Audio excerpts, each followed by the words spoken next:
Okay, so for today, what I wanted to look at was using what is probably a well-known feature, but maybe maybe not so well used, is the ability to use the Files app in Nextcloud to uh, access the Files app not just through the web interface, but actually using their WebDAV support. So Nextcloud has WebDAV as like one of the supported protocols.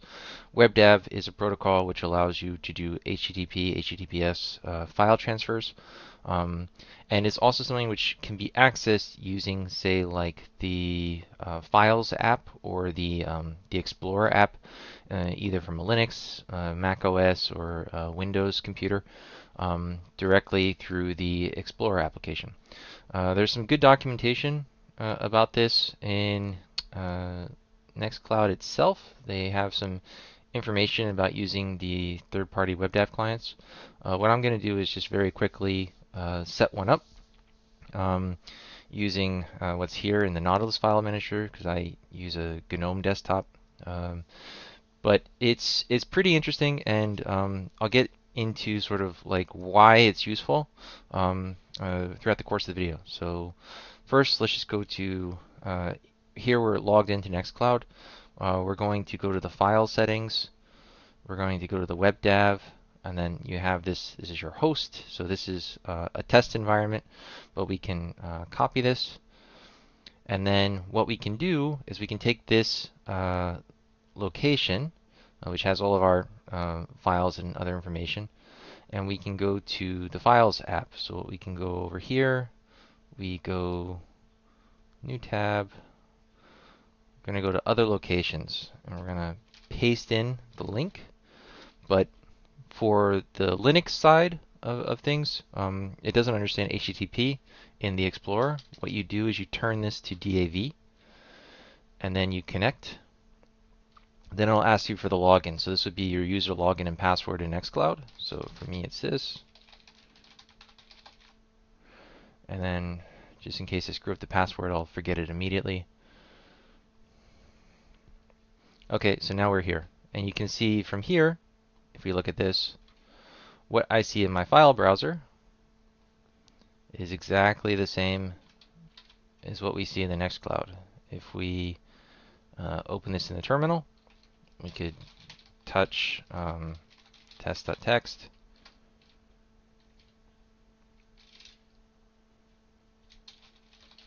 Nano.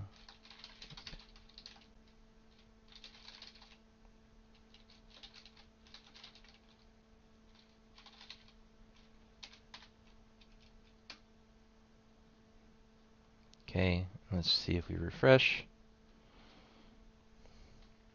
Yeah, and we see the file is created.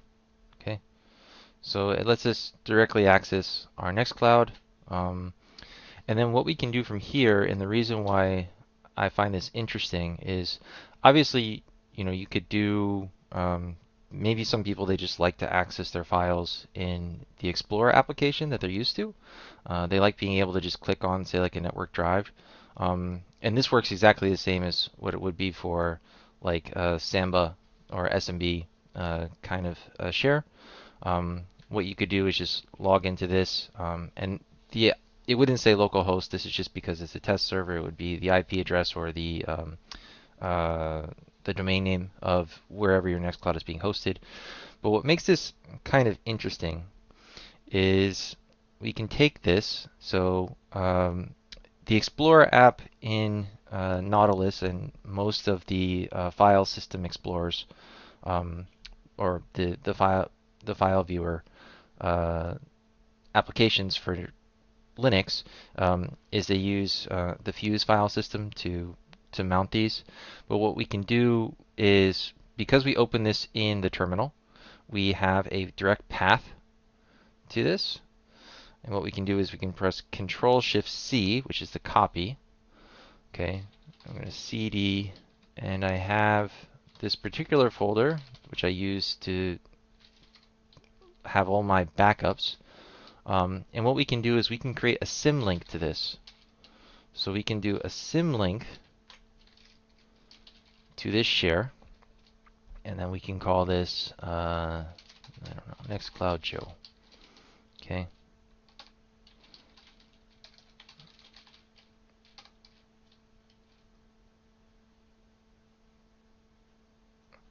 And we have all the symlinks here. Okay, so we have this Nextcloud Joe symlink right here. Now what makes this interesting is if we have the symlink here, so long as the folder is mounted, we can then go in to our cron, to cron tab -e. And just like what I typically do on a Samba share is you can actually schedule, for example, like when you would like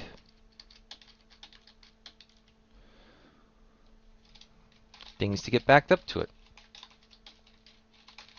So I can go to home and I can say some document, maybe I want to back up all my documents, or I have a, let's see, I think I have a subfolder.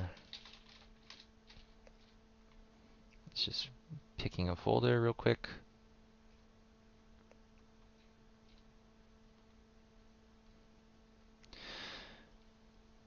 Yeah, we can just do this.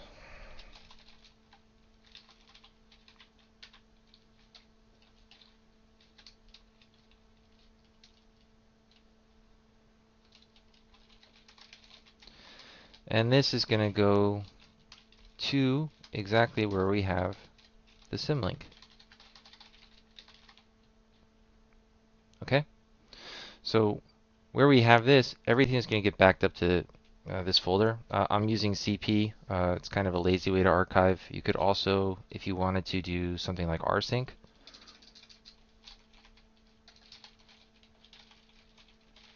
something like that. I just use the copy command. I don't really need to use rsync the way I have this set up. But you save that, the new cron tab gets installed, and then ostensibly we now have regular backups of whatever folder we wanted to back up to, and we can do that without having to install the Nextcloud desktop client. There's nothing wrong with the Nextcloud desktop client, but you don't necessarily need it if all you want to do is just back up a particular file share thanks to the built-in WebDAV plugin. So I just thought that was kind of a neat feature, something which I'm sure a lot of people maybe aren't using or maybe haven't thought about that. But those are just some steps of how I normally use for an SMB share, but you can also do it just as easily with the built-in WebDAV, and then the files that get pushed over to Nextcloud then can be backed up automatically just using standard cron from, say, your workstation or somewhere. So I just wanted to share that, and hopefully you guys find it helpful. So as always, thank you very much.